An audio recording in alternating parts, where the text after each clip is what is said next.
You will be listening to Petuka's Journey, The Legacy of Petuka, written by Hugh Mobley, an audiobook taken from my ebook available on Amazon. To 2025, Hugh Mobley. All rights reserved. This audiobook was narrated using the AI voiceover Juniper and created with the help of advanced AI tools that support me in sharing my stories. Thank you for joining me on this journey through the remarkable world of a special dog and our journey together. I hope Petuka's Journey, The Legacy of Petuka, will deepen your appreciation for the unique ways dogs connect with the world and with us. To learn more about my books, all available on Amazon, please visit my YouTube page or connect with me online. Until next time, thank you for listening.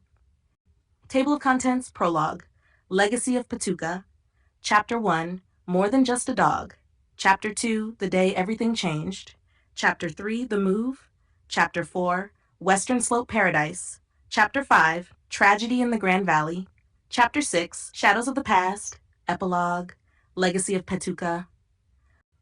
Time has a peculiar way of reshaping our memories, softening some edges while sharpening others, until certain moments stand in stark relief against the backdrop of our lives.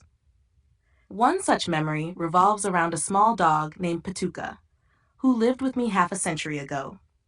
She wasn't my first or last pet, yet she became the touchstone against which I would measure every animal relationship that followed. In the 1970s, when Petuka entered my life, we lived in a different world, where dogs were dogs, cats were cats, and the term pet parent would have drawn puzzled looks or derisive laughter. Pets lived outside and ate table scraps, and while they might have been loved, they weren't family, not in the way we understand that connection today. I was a product of that time, viewing pet ownership as something casual, something ordinary, something everyone did without much thought to the deeper implications of taking responsibility for another living being's happiness and well-being. Little did I know then that this one dog, this simple companion who shared a brief span of years with me, would become the catalyst for a profound transformation in my life. Her story isn't just about the time we spent together. It's about the ripples that spread outward from those years, touching countless other lives, both human and animal, in the decades that followed. The lessons I learned from Petuka came not from what I did right, but from what I did wrong. Every mistake, every thoughtless moment, every time I failed to understand or meet her needs, became a teaching moment that would echo through the years. These lessons didn't fully bloom until after she was gone, when the weight of regret and understanding finally settled upon my shoulders. Now, as I look back across the expanse of 50 years, I see how one small dog set me on a path I never could have anticipated. She led me to become a rescuer of cats and dogs, to understand the profound difference between keeping a pet and nurturing a family member, and to recognize the sacred trust we accept when we take an animal into our care. Through my work with rescued animals, particularly cats, I've discovered depths of animal-human bonds I never knew existed during Petuka's time, bonds that have helped heal not only the animals, but something in myself as well. This is not just Petuka's story. It's the story of how one ordinary dog, living in an era when dogs were seldom understood as the sensitive, complex beings they are, managed to teach lessons that would resonate across decades. It's about the power of love, regret, and redemption. It's about learning to see our animal companions not as possessions or simple pets, but as teachers, friends, and family members who share our journey for all too brief a time. As I pen these memories, surrounded by the cats I've rescued and the knowledge I've gained, I realized that Petuka's greatest gift wasn't the companionship she offered during her life, but the way her memory transformed my understanding of what it means to be responsible for another living being.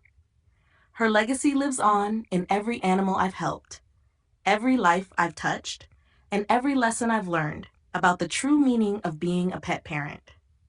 This is the story of how one small dog changed everything, not through any extraordinary feat or unique circumstance, but simply by being herself and showing me, years after she was gone, what it truly means to love and care for an animal companion. Chapter 1: More Than Just a Dog. The late afternoon sun cast long shadows across the manicured lawns of Thousand Oaks, California, that spring day in 1969. The air carried the sweetness of jasmine and the promise of the coming summer, though I paid little attention to such things back then. My mind was occupied with mortgage payments, quarterly reports, and the daily grind of managing a finance company. Life had settled into a comfortable routine in our first home, my wife and I shepherding our 4-year-old daughter and 18-month-old twin boys through the controlled chaos of early childhood in suburban America. Looking back now, across the gulf of years, I can trace the fault lines of my ignorance like a geologist studying ancient seismic events. How was I to know that a chance encounter at the Jantz Mall would reshape my understanding of companionship and challenge everything I thought I knew about the relationship between man and beast? The late 60s were a time of change in America, but my transformation would come not from the Cultural Revolution sweeping the nation, but from a black puppy with eyes that seemed to hold the wisdom of ages. The mall was busy that Saturday, a typical scene of suburban life in the late 60s. We had gone there as a family. The twins toddling along with that determined waddle that only 18-month-olds can master. Our daughter skipping ahead with the boundless energy of early childhood. That's when we saw them, a cardboard box full of squirming puppies, their owner practically giving them away. They were lab Weimaraner crosses, about 10 weeks old, with that gangly, uncoordinated charm particular to growing pups. One of them, a black female with eyes that seemed to hold both mischief and dignity, caught our attention. Perhaps it was the way she held herself, slightly apart from her littermates, or maybe it was just the alignment of circumstance and timing. Whatever the reason, within minutes, we were heading home with an unexpected addition to our family. My wife, with that intuitive creativity that seemed to come naturally to her, christened our new puppy Petuka, a name that carried no meaning in its Mexican-sounding syllables, but somehow fitted the little black dog perfectly. I approached dog ownership with the same methodical efficiency I applied to my work at the finance company. In my mind, the equation was simple. A house should have a dog, but a dog was just a dog, nothing more than a living lawn ornament that needed to be fed and watered. Looking back now, I'm reminded of something the great African hunter and author Peter Hathaway Capstick once wrote about attempting to contain the untamable. Nature, raw and red in tooth and claw, cannot be bound by man's simple expectations. How right he was, though it would take years for me to realize the full extent of my misunderstanding. Our home in Thousand Oaks, that quintessential piece of late 60s suburban paradise, became the backdrop for what I can only describe as a clash of wills. The backyard, with its neatly trimmed grass and carefully tended flower beds, became Petuka's domain, an arrangement that seemed perfectly reasonable to my sensibilities at the time. We fed her, provided water and shelter, and considered our obligations fulfilled. But Petuka, like all dogs, carried in her DNA the echoes of her wolf ancestors. Social creatures who crave pack interaction and leadership. In the absence of proper guidance, she began to create her own entertainment. The trash became her treasure hunt, our commands became optional suggestions, and the backyard transformed into her kingdom, where human authority held little sway. Each morning brought new evidence of her nocturnal adventures: scattered garbage, upturned plants, and the occasional escaped expedition into the neighborhood. She moved through our ordered world like a force of chaos, challenging my rigid beliefs about what a dog should be. My frustration grew like a slow-burning fuse. I was a successful businessman, accustomed to employees who followed directions and systems that worked according to established rules. But here was this creature, this supposed simple pet, who seemed to delight in defying every attempt at control. The situation was especially galling because, in the corporate world of finance management, I was used to being in charge, to having my words carry weight and meaning. Petuka, however, seemed to operate on a completely different frequency, one that my authoritarian approach couldn't access. "She's just stubborn," I would complain to my wife, as if stubbornness were a one-way street. In truth, I was the stubborn one. refusing to see that my approach to dog ownership was about as effective as trying to manage a finance office without understanding basic arithmetic. The irony of the situation was completely lost on me at the time. The years rolled by, marked by a continuing Cold War between man and dog. Petuka developed into a striking adult, her black coat gleaming in the California sun, her movement a study in fluid grace that would have made any hunting dog proud. The Weimaraner in her showed in her athletic build and intense gaze, while the Labrador contributed to her robust frame and occasional moments of clownish behavior.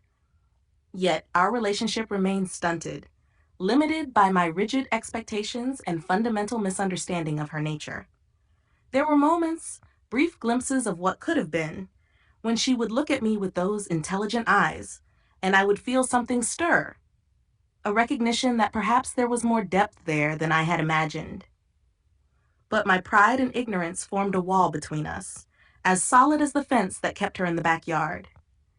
Each day, as I left for work in my pressed suit and polished shoes, I would see her from her outdoor domain, those eyes following me with intelligence I refused to acknowledge. The trash raids continued, though less frequently. The disobedience evolved into a sort of selective hearing. She would listen when it suited her, and ignore us when it didn't. We existed in a state of mutual tolerance, two beings sharing space but never truly connecting. In retrospect, it was like trying to read a book in a language I refused to learn and then blaming the book for being incomprehensible. By 1971, we had settled into an uneasy routine. Petuka had matured somewhat, or perhaps she had simply grown tired of testing boundaries she knew would never move. She became what I had always claimed I wanted, just a dog. But even then, in my moments of honesty, I knew she could have been so much more. The children loved her despite my emotional distance, finding in her the unconditional acceptance that children seem to naturally understand and adults so often forget. The first chapter of Petuka's story is not a proud one for me. It's a testament to human arrogance, to the blindness that comes from believing we understand something simply because we own it. But it's also a necessary beginning, a baseline against which the changes to come would be measured. The late 60s in Thousand Oaks might have been a time of social awakening for many, but my consciousness remained stubbornly unchanged, locked in the prison of just a dog. Years later, I would learn that dogs are mirrors, reflecting the energy and understanding we bring to the relationship. Petuka had been showing me my limitations all along, each act of disobedience a signal that something was missing in our dynamic. But those revelations were still in the future, waiting like unopened gifts. For now, as the sun set on another California day in the early 70s, Petuka remained in her yard, and I remained in my ignorance. We were at the beginning of a journey neither of us understood yet, a journey that would teach me that no living creature is ever just anything, and that the greatest limitations we face are often the ones we place upon ourselves. The lessons were coming, though I didn't know it then. They would arrive with the force of epiphany, challenging everything I thought I knew about dogs, about relationships, and myself. But that's another chapter in this story of a man who thought he knew everything, and a dog who proved him wrong. Chapter 2: The Day Everything Changed. The early morning mist clung to the White River forest like a ghost's breath, wreathing the towering pines in wisps of gray that danced and swirled in the cool Colorado air.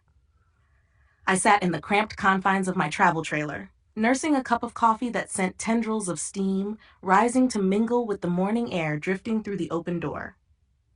Outside, Petuka sat at the end of her rope, her black lab mix coat gleaming with dew, those intelligent eyes fixed on the wilderness beyond our campsite, with the intensity that had been both her blessing and her curse these past 5 years. The year was 1973, and life had thrown more curves at me than a major league pitcher. The comfortable routine of my finance company manager position had given way to the uncertain waters of self-employment, my maintenance company consuming hours that seemed to stretch endlessly into the night. Between the demanding schedule of archery tournaments and the constant hustle required to keep a fledgling business afloat, I'd watched my relationship with Petuka slowly erode like mountain soil in a spring flood. She was a good dog. No, a great dog. But that innate wildness in her blood had never quite been tamed. Every camping trip, every hunting expedition, every moment of attempted freedom had become an exercise in restraint. Quite literally. The rope that secured her to our campsite had become both our lifeline and our burden, a physical manifestation of the trust we'd never managed to build. That morning, something in the air felt different. Perhaps it was the altitude playing tricks with my mind, or maybe it was the way the early light painted the surrounding peaks in hues of amber and gold. I looked at Petuka, really looked at her, and felt the weight of 5 years of frustration pressing down on my chest like a physical thing. You know, Petuka, I began, the words coming slow and deliberate. You son of a bitch.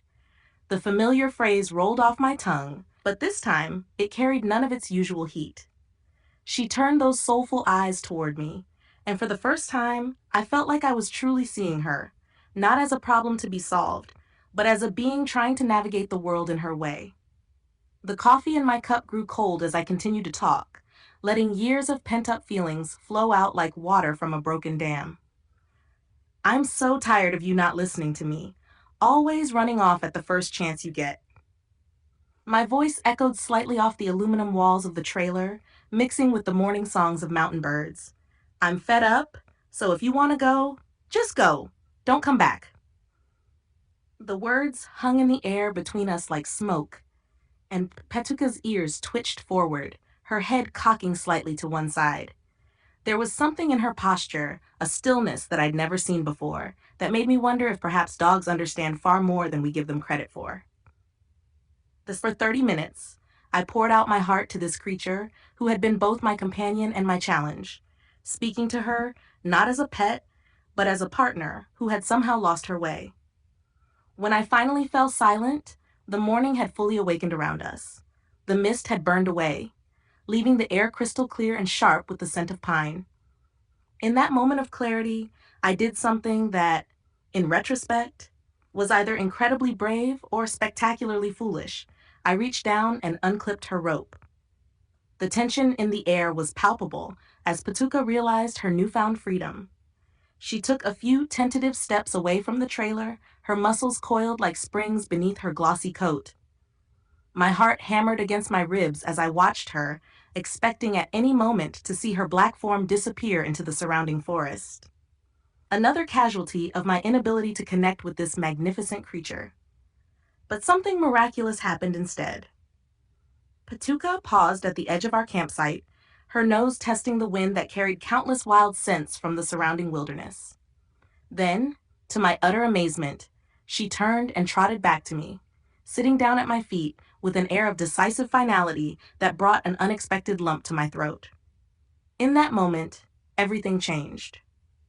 It was as if the invisible wall between us had suddenly crumbled, revealing a truth that had been there all along. Trust isn't something you can force with ropes and commands. It's something that grows in the space between understanding and freedom. The transformation that followed was nothing short of remarkable. From that day forward, Petuka became more than just my dog. She became my shadow, my constant companion, and my most loyal friend. The creature who had once strained against every restraint now stayed willingly by my side, coming to my call with an eagerness that made those first 5 years seem like a distant dream. Looking back now, I can see with painful clarity that the real problem had never been Petuka's wildness. It had been my stubborn insistence on controlling it. In trying to force her compliance, I had nearly broken the very spirit that made her special. It took a moment of complete surrender, there in the Colorado wilderness, to finally understand that sometimes the strongest bonds are forged not through constraint, but through the willing choice to stay. The rest of that hunting season passed like a dream. Where once I had worried constantly about keeping Petuka contained, I now found myself marveling at her natural abilities as a hunting companion. She moved through the forest with the quiet grace of a shadow, her presence enhancing rather than hindering my pursuits. The other hunters in our group couldn't quite believe the transformation, their skeptical glances gradually giving way to admiration as they witnessed the deep partnership that had somehow bloomed in the space of a single morning. Our camping trips took on a new dimension as well. No longer tethered to a rope, Petuka discovered the joy of true exploration, always keeping me within sight as she investigated the countless scents and sounds of our wilderness adventures. She seemed to take particular pleasure in leading me to interesting discoveries, a hidden spring bubbling up through moss-covered rocks, or a patch of wild berries that might have otherwise gone unnoticed. The maintenance business continued to demand long hours, and the archery tournaments still called me away from home with regularity. But these separations no longer seemed to strain our relationship. Petuka had found her place in my world, and that security gave her the confidence to handle the times apart with grace. When I returned from these absences, she would greet me with a joy that was somehow both dignified and exuberant, as if to say, "I knew you'd come back." In the years that followed, I often found myself thinking back to that morning in the White River Forest, trying to understand exactly what had changed. Was it the words themselves that had reached her, or something deeper in the tone and intent behind them? Had she somehow sensed the fundamental shift in my approach to our relationship? Or had the change been primarily in me, finally ready to see her as she truly was, rather than as I thought she should be? The truth, perhaps, lay somewhere in the mysterious space between human and animal understanding, in that profound connection that defies conventional explanation. What I know for certain is that in finally acknowledging my role in our struggles, in admitting that those first 5 years of difficulty had been completely my fault, I opened the door to a relationship far richer than anything I could have imagined when I first brought home that energetic black lab mix. Petuka taught me more than just the value of patience and trust. She showed me that the most meaningful relationships in life often require us to let go of our preconceptions and simply allow them to evolve naturally. In the end, it wasn't my rules or restrictions that transformed her into the perfect companion. It was the simple act of giving her the freedom to choose her path, and finding that path led right back to my side. The sun had climbed high over the Colorado peaks by the time I finished my cold coffee that morning, unaware that I had just experienced one of the most significant moments of my life. Petuka sat beside me, her presence both familiar and somehow entirely new, as we gazed out at the wilderness together. The rope that had once bound her lay forgotten in the dust, a relic of a relationship we no longer needed. Sometimes the greatest changes come not with fanfare and drama, but in quiet moments of understanding. For Petuka and me, it took a brutally honest conversation on a misty morning in the mountains to find our way to each other. From that day forward, we were no longer master and pet, but true partners in whatever adventures life chose to throw our way. The move. The coastal fog rolled off the Santa Monica Mountains and settled into the Conejo Valley like a soft blanket, a typical morning in Thousand Oaks that would soon burn off to reveal the California sun. I stood in my driveway, watching Petuka's tail wag with the metronomic precision of a master timekeeper. The transformation in her from those early days still amazed me. Gone was the half-wild creature that had tested every ounce of patience I possessed. In her place stood a companion as steady as the North Star, her eyes reflecting a devotion that made every struggle worthwhile. The year was 1974, and life had taken on the kind of rhythm that most men spend their lives chasing. I'd graduated from the maintenance company to run my own painting contractor business, a transition as natural as the changing of seasons. The work kept my hands busy and the coffers full, but it was the promises of weekends that truly kept my spirit alive. Archery tournaments that tested the keen edge of skill I'd honed over years, and hunting trips that called to something primordial in both Petuka and me. Our expeditions had evolved into month-long odysseys through the wilds of Colorado, the landscape a stark contrast to the manicured suburbs of Southern California. We'd pitch camp under skies so vast and star-strewn, they seemed to mock the very concept of civilization. Petuka was always alert at my side, her senses tuned to frequencies I could only imagine. She'd become my shadow, my partner in these wilderness sojourns. As natural in the back of my truck as she was stalking game through the underbrush. The investment properties I'd accumulated, my brother's old house, and a neighbor's fixer-upper, kept my entrepreneurial mind occupied when we weren't chasing adventure. But it was those repeated pilgrimages to Colorado that planted the seed of something bigger. Each return to Thousand Oaks felt increasingly like putting on old clothes that no longer quite fit.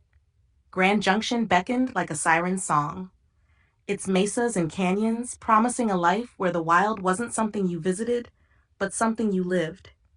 Petuka, now in her prime, at 5 or 6 years old, seemed to sense the restlessness in me. She'd sit at my feet as I pored over property listings and business plans, her head cocked in that knowing way that made me wonder if she understood more than she let on. The commercial painting rig I'd invested in stood ready in the yard, a steel horse waiting to carry us to new horizons. By 1976, the decision had crystallized like frost on a Colorado morning. We were moving. The kids, predictably, raised the protests that seem written into the DNA of all children faced with change. Their worlds, built of school friendships and familiar streets in the Conejo Valley, seemed on the verge of shattering. But youth has a remarkable resilience, and sometimes the best gifts come wrapped in the package of unwanted change. Early 1977 found us winging our way to Grand Junction on a reconnaissance mission that would change everything. The house we found on the Redlands was everything we dreamed of. A tri-level beauty that commanded views that made the heart stop and restart with a renewed appreciation for life's possibilities. The massive windows in the front offered an unobstructed view of the Grand Mesa, a panoramic canvas of red rock and towering pines that seemed to call to the adventurer in me. The deal was struck with the certainty that comes when you know, deep in your bones, that you're exactly where you're meant to be. Mid-June 1977 arrived with the kind of clarity that only the Conejo Valley can deliver.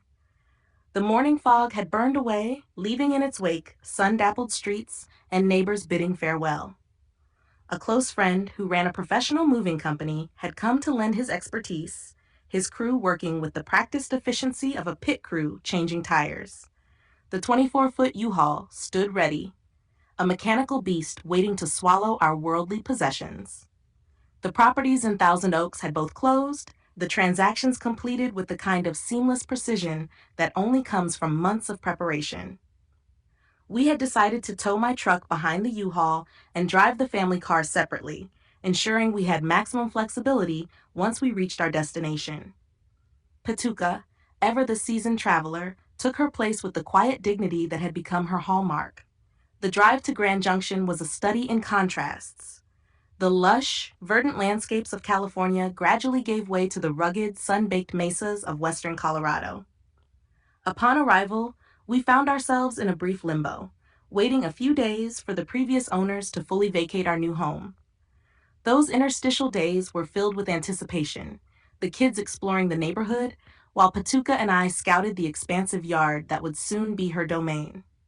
When the time came to unpack the U-Haul, Petuka immediately settled in, claiming the yard as her new kingdom with evident delight. By the end of June 1977, we were fully ensconced in our new abode, the boxes unpacked, and the echoes of the move fading into memory. The house on the Redlands proved to be everything we'd hoped for, and more. Its location perfect for the life we envisioned, right in the heart of the Rockies, with excellent hunting, fishing, and weather that seemed crafted by a divine hand.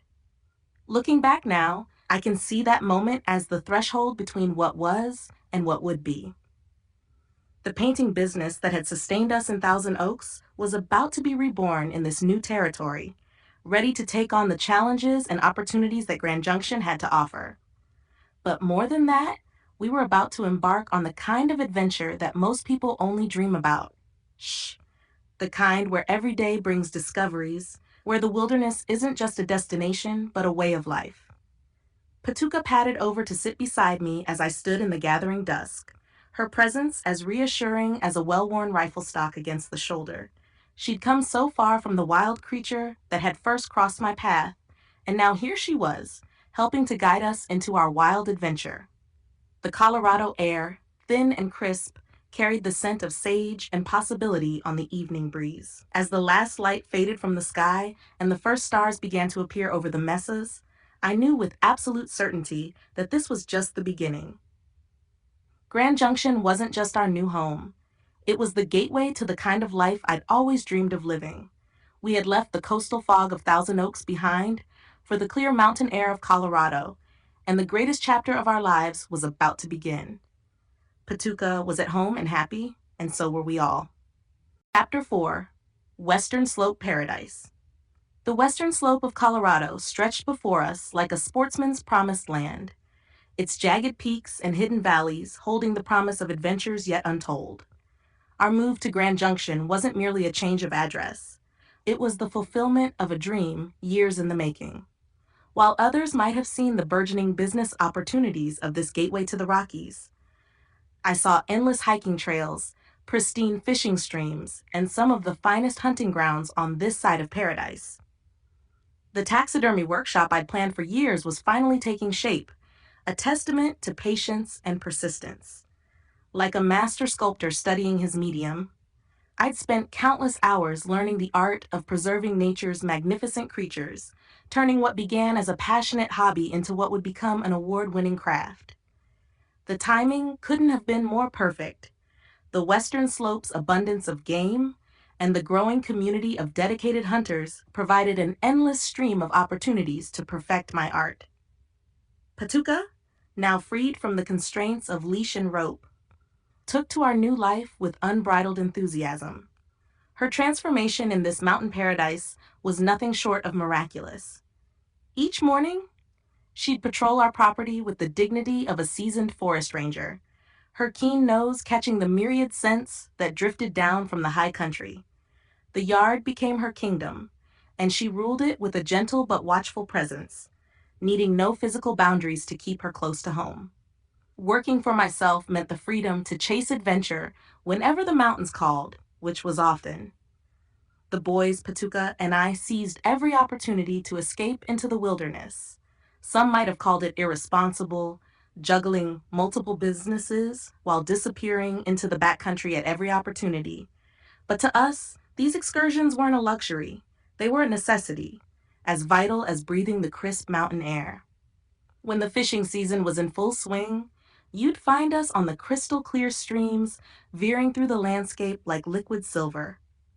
Petuka would position herself at the bow of our boat, her ears perked forward, reading the water with an intensity that matched any seasoned angler.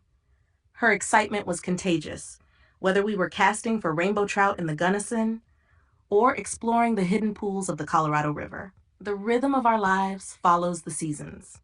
Spring meant the start of soccer season, where I found myself not just organizing games, but coaching at the high school level. The sport had captured the Valley's imagination, and our teams traveled across Colorado and into Utah, building a program from the ground up. Petuka, our unofficial team mascot, would watch from the sidelines with what I swear was a tactical appreciation for the game. Summer and fall brought a cascade of business opportunities. The building boom meant 2 new houses breaking ground every 2 months, while the painting, concrete, and stucco operations kept a steady stream of work flowing. The taxidermy studio, my true passion project, grew by word of mouth as hunters recognized the artistry and attention to detail I brought to each mount. But it was during hunting season that the western slope truly revealed its grandeur. The aspen leaves would turn to gold, painting the mountainsides in sheets of shimmering light. Petuka would come alive in these moments, her instincts sharp as a hunting knife as she worked the terrain. She'd range ahead on our hunts, her silver coat ghosting through the underbrush, always circling back to check our progress, with an expression that seemed to say, "Come on, the game's this way." Our new property in Fruta became the base camp for all these adventures. The first building we erected wasn't the house, it was the workshop and taxidermy studio, a testament to where my priorities truly lay. The 5-bedroom house would come later, rising slowly but surely from the Colorado soil. Even half finished, it felt more like home than anywhere we'd lived before. That first winter of '78 tested our mettle. With bitter winds, finding every gap in the unfinished walls. But the discomfort was a small price to pay for living in this sportsman's paradise. While the cold tried its best to penetrate our dwelling, our spirits remained warm with the memories of countless adventures and the anticipation of those yet to come. Petuka, now approaching 8 years old, had blossomed into the perfect companion for this life we'd chosen. She'd become an integral part of every aspect of our Western Slope existence, from greeting clients at the taxidermy shop to accompanying us on every outdoor expedition. In the truck, she claimed the shotgun position as her divine right, her nose pressed against the window as we wound our way up mountain roads, her eyes bright with the promise of another adventure. The business ventures, the home building, painting, concrete work, and taxidermy were all means to an end. They provided the freedom to live life on our terms, to answer when the mountains called, and to follow the seasons as nature intended. In Grand Junction, we'd found more than a home. We'd found our true purpose, a place where work and passion intertwined like the rushing waters of a mountain stream.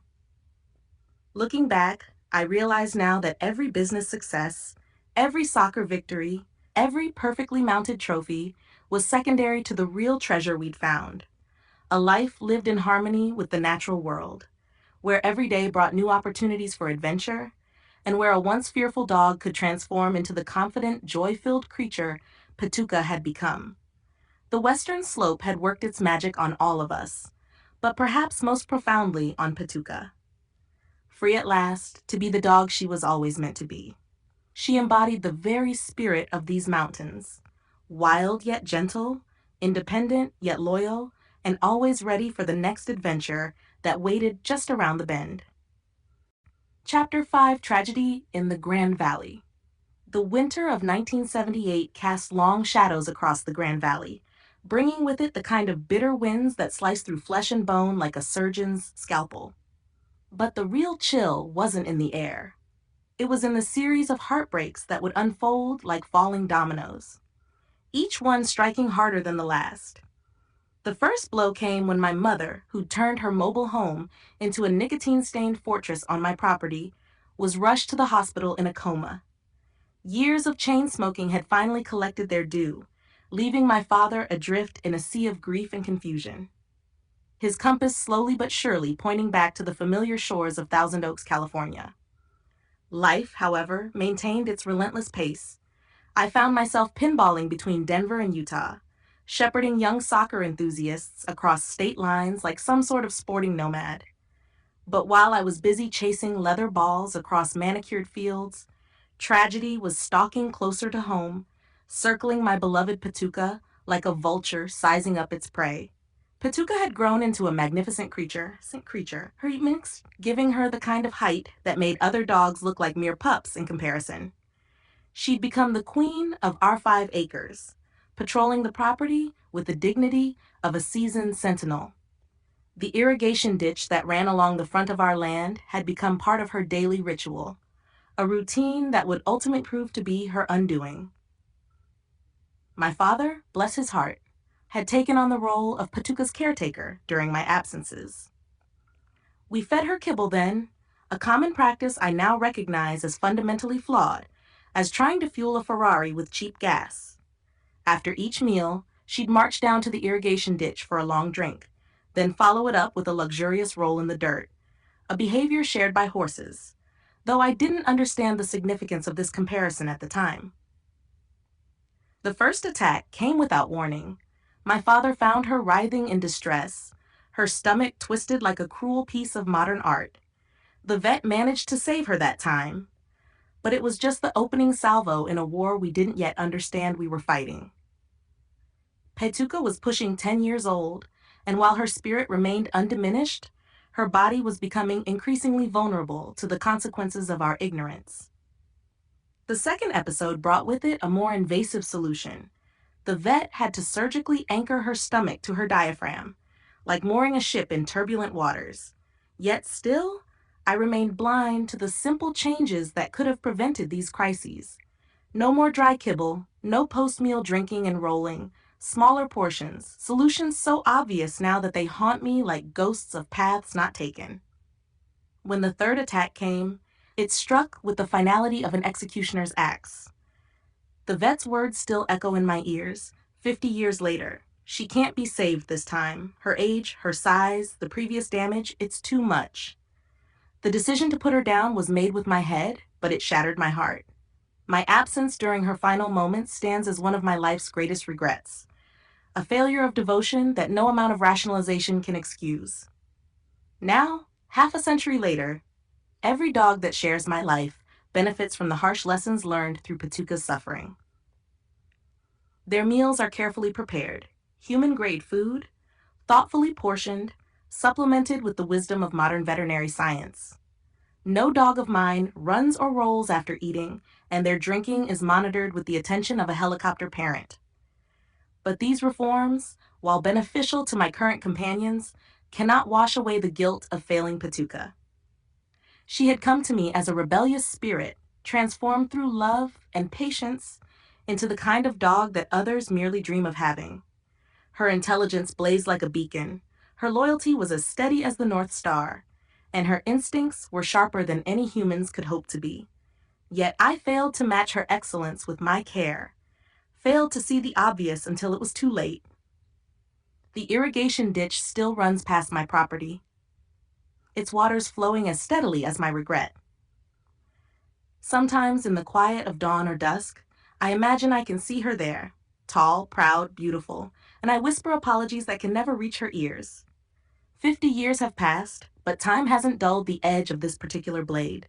Every dog owner makes mistakes, but some cut deeper than others, leaving scars that serve as permanent reminders of our obligations to these remarkable creatures who give us their whole hearts without reservation. The tragedy of Petuka wasn't just in her death, it was in the preventable nature of her suffering, in the simple solutions that lay just beyond the reach of my understanding. She deserved better than to be the teacher of such harsh lessons, better than to pay the ultimate price for my education in proper canine care. Yet her story serves as both a warning and a guide, a testament to the critical importance of understanding and meeting our dog's needs, not just with love, but with knowledge and wisdom. As the bitter winds of that winter in '78 gave way to the uncertain dawn of 1979, I found myself forever changed. My mother was gone, my father had retreated to California. And most devastating of all, Petuka, my loyal companion, my four-legged teacher, my friend, had left this world too soon. The Grand Valley seemed emptier, the 5 acres more vast and lonely than ever. Yet from this trinity of losses, it was Petuka's departure that carved the deepest groove in my heart, perhaps because it was the one I might have prevented. The one that came not from the natural order of things, but from my failure to learn and adapt quickly enough. The lessons she taught me in death have guided every interaction I've had with dogs since, transforming me into the kind of caregiver I should have been for her. They say that time heals all wounds, but some injuries leave permanent limps in our souls. The loss of Petuka is such a wound, not just a scar, but an active reminder, a daily prompt to do better, to be more observant, more knowledgeable, and more worthy of the trust our animal companions place in us. Her story didn't end with her death. It lives on in every meal I prepare for my current dogs, in every precaution I take, and in every piece of advice I give to other dog owners. The irrigation ditch still flows, the seasons still turn, and somewhere in the vast tapestry of memory, a tall, beautiful dog still rolls in the dirt, unaware of the tragedy to come. But her legacy flows as surely as those waters, teaching future generations of dog owners the lessons I learned too late. Petuka's story is more than a tragedy. It's a testament to the responsibility we bear to these magnificent creatures who give us everything and ask only for our understanding and care in return. Chapter 6: Shadows of the Past. The taxidermy shop smelled of tanning chemicals and sawdust, a familiar comfort, in a world that seemed determined to shift beneath my feet, like the endless dunes that had once dotted the oil shale country near Parachute. My hands moved automatically through the motions of mounting a trophy mule deer, muscles remembering what the mind preferred to forget. The afternoon light filtered through the dusty windows of Artcraft Taxidermy, casting long shadows across the workshop floor, much like the shadows that still darken the corners of my memories. It had been years since Petuka's passing, but time hadn't dulled the edge of that particular blade. Like an old hunting wound that aches before a storm, the pain of her loss had become a constant companion, a weather vane for my conscience that never failed to remind me of paths not taken and choices that could have been different. The western slope was bleeding out like a wounded animal, and no amount of economic tourniquets seemed capable of stopping it. The oil shale bust had hit with the devastating precision of a marksman's bullet, but instead of a clean kill, it left the region gasping and thrashing in its wake. Exxon and Union Oil, those corporate giants that had seemed as permanent as the mesa itself, had pulled up stakes virtually overnight, leaving behind ghost towns in Parachute that stood as monuments to corporate hubris and broken promises.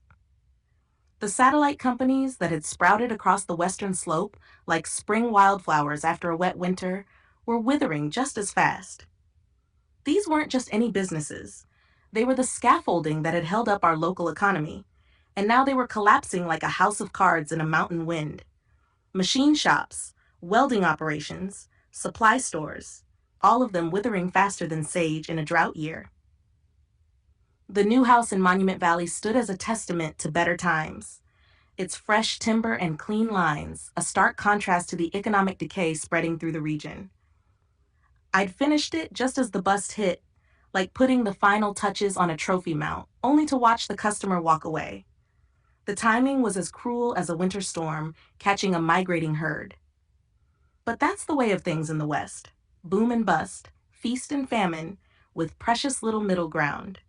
From the deck of that house, you could see the Colorado National Monument standing proud against the sky. Those eternal rocks watching over our temporary troubles with the same impassivity they'd shown to dinosaurs and native tribes and now to us. The view was magnificent, but like everything else in those days, it was tinged with the bittersweet knowledge of impending change. The decision to scout Houston came like the first drop of rain after a long drought, unexpected but somehow right. Down there, taxidermy wasn't just a business, it was an institution. Texas hunters, with their passion for preserving their trophies and their willingness to pay for quality work, represented something that was becoming increasingly rare in the struggling western slope: opportunity. The trip south felt like tracking a new game in unfamiliar territory. Houston sprawled across the landscape like nothing I'd seen before, as different from the western slope as a whitetail is from a mule deer.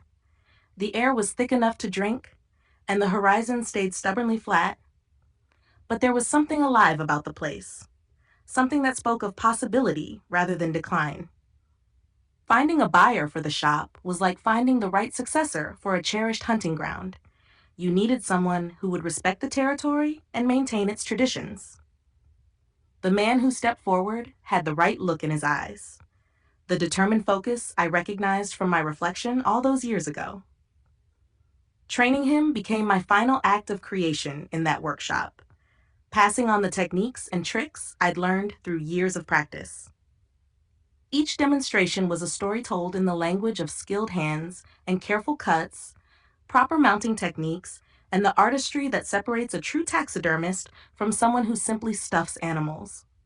All the while, the ghost of Petuka watched from the corners of my mind, her memory a constant reminder of why every animal did the utmost care and respect, even in death. The kids took the news of the move like young wolves being forced from familiar territory, all resistance and wounded pride. High school had become their hunting ground, their social circles as carefully mapped as any game trail, and the prospect of leaving it behind cut deep. Their protests echoed through the house like the howl of coyotes, but sometimes the alpha must lead the pack to new hunting grounds, whether they understand the necessity or not. The house sold quickly, as if the universe itself was confirming our decision to leave. Each box packed was another piece of our Colorado life, carefully wrapped and stored, like specimens prepared for mounting. The dingo watched the process with those knowing eyes, perhaps understanding better than any of us that sometimes survival means leaving the familiar behind. As we pulled away from Grand Junction, the June sun turning the Colorado National Monument into a fortress of flame-colored stone, I thought about the legacy of Petuka, how one dog, one loss, one failure had shaped decades of my life, how her memory had become both a burden and blessing, a weight that pressed me down and a force that lifted me up, making me a better guardian to every animal that came into my life thereafter. The mountains disappeared in the rearview mirror, taking with them the physical landmarks of my memories, but leaving the emotional ones intact. 50 years might pass, and another 50 might follow, but some things time doesn't touch. Some regrets don't fade, they just teach us, shape us, and make us who we are. The road to Houston stretched out before us like a promise, or perhaps a question. But some questions don't have answers, and some wounds don't heal completely. They just become part of who you are, like the rings in a tree trunk or the layers in sedimentary rock. Petuka's story, my story, had become one of those layers, fundamental and unchangeable, a stratum of experience that would color everything that came after. And sometimes that has to be enough. Epilogue Legacy of Petuka. Looking back across the span of 50 years, I marvel at how one small dog could cast such a long shadow across the landscape of my life. Petuka came to me in an era when dogs were simply dogs, outdoor creatures kept for companionship or utility, but rarely considered true family members. We didn't speak of pet parents then, we were just owners, and that distinction, I've come to realize, made all the difference. The guilt that lingered after Petuka's passing might have become a burden too heavy to bear. Instead, it transformed into something profound, a catalyst for change that would alter not just how I treated animals, but how I understood the very nature of the bond between humans and their animal companions. Her memory became a gentle but persistent teacher, whispering lessons I would carry forward for decades to come. 20 years ago, when I first extended my hand to a trembling rescue cat, I did so with Petuka's spirit guiding me. Each fearful feline that crossed my path received what I had failed to give her: unlimited patience, unwavering dedication, and the understanding that they weren't just pets to be kept, but family members to be cherished. The cats I rescued brought with them a different kind of love, one that had to be earned rather than freely given. Unlike dogs, who often love unconditionally from the start, cats require you to prove yourself worthy of their trust. This delicate dance of earning their affection became a form of redemption for the mistakes I'd made with Petuka. There is indeed something uniquely special about the bond with cats, their independence, their choice to love rather than their instinct to do so, and their quiet dignity that demands respect rather than submission. Yet it was my dog, my Petuka, who taught me how to appreciate these subtle differences. She showed me, through my failures in caring for her, that every animal deserves to be treated as an individual, with their own needs, personalities, and capacity for deep emotional connections. The modern era of pet parenthood, with its specialty foods, indoor privileges, and emotional consideration, would have seemed foreign in Petuka's time. Yet I can't help but think that perhaps she was ahead of her era, trying to teach me what would later become common knowledge: that our pets are family, that their time with us is precious and finite, and that every moment should be treated as the gift it truly is. 50 years have passed since Petuka left this world, but her influence ripples through time in every cat I've rescued, every dog I've helped, and every lesson I've learned about true animal companionship. She taught me that being a pet parent isn't just about providing food and shelter. It's about offering understanding, respect, and unconditional love. It's about recognizing that these creatures who share our lives for such brief periods leave indelible marks on our souls that last a lifetime. In the end, Petuka's greatest gift wasn't just the love she gave during her time with me, but the way she transformed my understanding of what it means to care for another living being. Her legacy lives on in every purring cat that now shares my home, in every successful rescue story, and in the deeper appreciation I have for the profound bond that can exist between humans and animals. She may have been just a dog by the standards of her time, but she became the cornerstone of a life dedicated to ensuring no other animal in my care would ever be considered just anything. Through Petuka, I learned that our pets' brief lives must indeed be special, not because they are pets, but because they are family. And in teaching me this most valuable lesson, she achieved a kind of immortality, living on in every act of kindness I've shown to the animals who followed in her paw prints. You've been listening to Petuka's Journey, The Legacy of Petuka, written by Hugh Mobley. 2025 Hugh Mobley, all rights reserved. This audiobook was narrated using the AI voiceover Juniper and created with the help of advanced AI tools that support me in sharing my stories. Thank you for joining me on this 10-year journey through the remarkable world of a special dog and the everlasting impact she had on me for my mistakes. I hope Petuka's Journey, The Legacy of Petuka, has deepened your appreciation for the unique ways dogs connect with the world and with us. To learn more about my books, please visit my YouTube page or connect with me online. Until next time, thank you for listening.